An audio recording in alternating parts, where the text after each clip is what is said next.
Quando é descoberto o erro sob um aspecto, Satanás apenas o mascara sob disfarce diverso e as multidões o recebem tão avidamente como a princípio. Quando o povo descobriu ser o romanismo um engano, e Satanás não pôde por este agente levá-lo à transgressão da lei de Deus, compeliu-o a considerar todas as religiões como fraude e a Escritura Sagrada como fábula. E pondo de lado os estatutos divinos, entregaram-se à desenfreada iniquidade. O erro fatal que trouxe semelhante desgraça aos habitantes da França foi a ignorância desta única e grande verdade, que a genuína liberdade reside dentro das prescrições da lei de Deus. Ah, se tivesses dado ouvidos aos meus mandamentos, então seria a tua paz como o rio e a tua justiça como as ondas do mar. Os ímpios não têm paz, disse o Senhor, mas o que me der ouvidos habitará seguramente e estará descansado do temor do mal. Ateus, incrédulos e apóstatas opunham-se à lei de Deus e acusavam-na, mas os resultados de sua influência provam que o bem-estar do homem se prende à obediência aos estatutos divinos.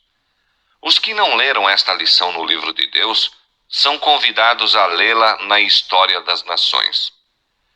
Quando Satanás agiu mediante a Igreja de Roma a fim de desviar os homens da obediência, fê-lo ocultamente e com disfarce tal que a degradação e a miséria resultantes nem foram vistas como sendo fruto da transgressão. E seu poder foi tão grandemente contrabalançado pela operação do Espírito de Deus, que seus propósitos não lograram alcançar completa realização. O povo não ligava o efeito à causa, nem descobria a fonte de suas misérias. Na Revolução, porém, a lei de Deus foi abertamente posta de lado pelo Conselho Nacional, e no reinado do terror que se seguiu, todos puderam ver a operação de causa e efeito. Quando a França publicamente rejeitou a Deus e pôs de parte a Escritura Sagrada, os homens ímpios e os espíritos das trevas exultaram com a consecução do objetivo havia tanto acalentado: um reino livre das restrições da lei de Deus. Porque a sentença contra uma obra má não fosse imediatamente executada, o coração dos filhos dos homens ficou inteiramente disposto para praticar o mal. Mas da transgressão de uma lei justa e reta deve inevitavelmente resultar a miséria e ruína. Conquanto não fosse de pronto visitada com juízos, a impiedade dos homens estava, não obstante, operando seguramente a sua condenação. Séculos de apostasia e crime tinham estado a acumular a ira para o dia da retribuição, e quando se completou sua iniquidade, os desprezadores de Deus aprenderam demasiado tarde que coisa terrível é haver esgotado a paciência divina.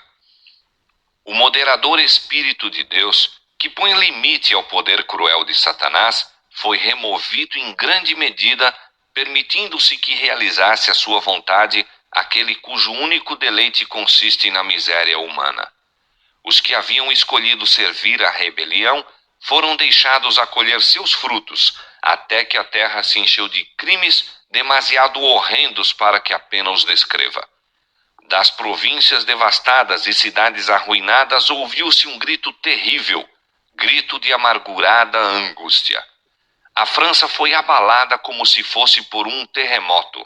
Religião, leis, ordem social, família, Estado, igreja, tudo foi derribado pela mão ímpia que se insurgira contra a lei de Deus. Com verdade, disse o sábio, o ímpio cairá pela sua própria impiedade. Ainda que o pecador faça mal 100 vezes e os dias se lhe prolonguem, eu sei com certeza que bem sucede aos que temem a Deus, aos que temerem diante dele. Mas ao ímpio não irá bem.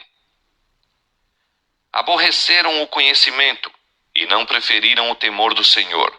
Portanto, comerão do fruto do seu caminho e fartar-se-ão dos seus próprios conselhos. As fiéis testemunhas de Deus, mortas pelo poder blasfemo que subiu do abismo, não deveriam por muito tempo ficar em silêncio. Depois daqueles 3 dias e meio, o Espírito de vida vindo de Deus entrou neles, e puseram-se sobre seus pés, e caiu grande temor sobre os que os viram. Apocalipse 11:11. Foi em 1793 que os decretos que aboliam a religião cristã e punham de parte a Escritura Sagrada passaram na Assembleia Francesa. 3 anos e meio mais tarde foi adotada pelo mesmo corpo legislativo uma resolução que abrogava esses decretos, concedendo assim tolerância às Escrituras. O mundo ficou estupefato ante a enormidade dos crimes que tinham resultado da rejeição das Escrituras Sagradas, e os homens reconheceram a necessidade da fé em Deus e em sua palavra como fundamento da virtude e da moralidade. Diz o Senhor: a quem afrontaste e de quem blasfemaste? E contra quem alçaste a voz e ergueste os teus olhos ao alto? Contra o Santo de Israel. Isaías 37:23. Portanto, eis que lhes farei conhecer. Desta vez lhes farei conhecer a minha mão e o meu poder, e saberão que o meu nome é o Senhor. Jeremias 16:21. Relativamente às 2 testemunhas, declara o profeta ainda: e ouviram uma grande voz do céu que lhes dizia: subi cá. E subiram ao céu em uma nuvem, e os seus inimigos os viram. Apocalipse 11:12. Desde que a França fez guerra às 2 testemunhas de Deus, elas têm sido honradas como nunca dantes. Em 1804 foi organizada a Sociedade Bíblica Britânica e Estrangeira. Seguiram-se organizações semelhantes com numerosas filiais no continente europeu.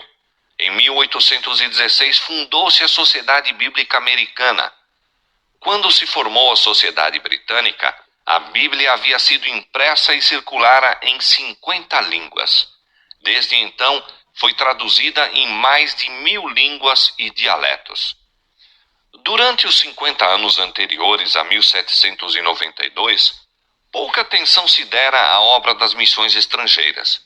Nenhuma nova sociedade se formou e não havia senão poucas igrejas que envidavam algum esforço para a propagação do cristianismo nas.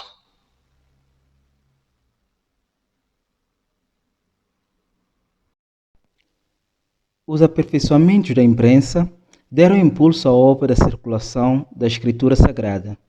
As ampliadas facilidades de comunicação entre os diferentes países, a ruína de antigas barreiras de preconceitos e exclusivismo nacional e a perda do poder secular pelo Pontífice de Roma têm aberto o caminho para a entrada da Palavra de Deus. Há anos, a Bíblia tem sido vendida sem restrições nas ruas de Roma e atualmente está sendo levada a cada parte habitável do globo. O incrédulo Voltaire jactanciosamente disse certa vez: estou cansado de ouvir dizer que 12 homens estabeleceram a religião cristã. Eu provarei que basta um homem para suprimi-la. Faz mais de um século que morreu. Milhões têm aderido à guerra contra a Escritura Sagrada. Mas tão longe está de ser destruída que onde havia 100 no tempo de Voltaire, há hoje 10.000, ou antes 100.000 exemplares do Livro de Deus. Nas palavras de um primitivo reformador relativas à Igreja cristã, a Bíblia é uma bigorna que tem gasto muitos martelos. Disse o Senhor: toda ferramenta preparada contra ti não prosperará, e toda língua que se levantar contra ti em juízo, tu a condenarás. Isaías 54, verso 17. A palavra de nosso Deus subsiste eternamente. Fiéis são todos os seus mandamentos, permanecem firmes para todo sempre, são feitos em verdade e retidão. Salmo 111, versos 7 e 8. O que quer que seja edificado sob a autoridade do homem será destruído, mas subsistirá eternamente o que se acha fundado sobre a rocha da imutável palavra de Deus. Esta é a verdadeira história por detrás da Revolução Francesa. Convido-te a buscar conhecimento da verdadeira fonte, porque hoje a mídia nos apresenta 1001 citações, mas Deus tem a verdadeira. Há um livro chamado Bíblia, e este livro está posto em causa. Por que será? O que é neste livro que leva muitos a rejeitá-lo? Ou ainda a ir ao encontro dele, descobrindo verdades que ali se encontram? Certa vez uma rainha perguntou a um dos reformadores: olha, não sei onde buscar a verdade. Vocês pregam uma coisa e os outros também pregam outra coisa. Em quem confiar? Então ele mansamente disse para ela: vá à fonte, pesquise por você mesma. Permita que o Espírito de Deus te convença e te mostre a verdade.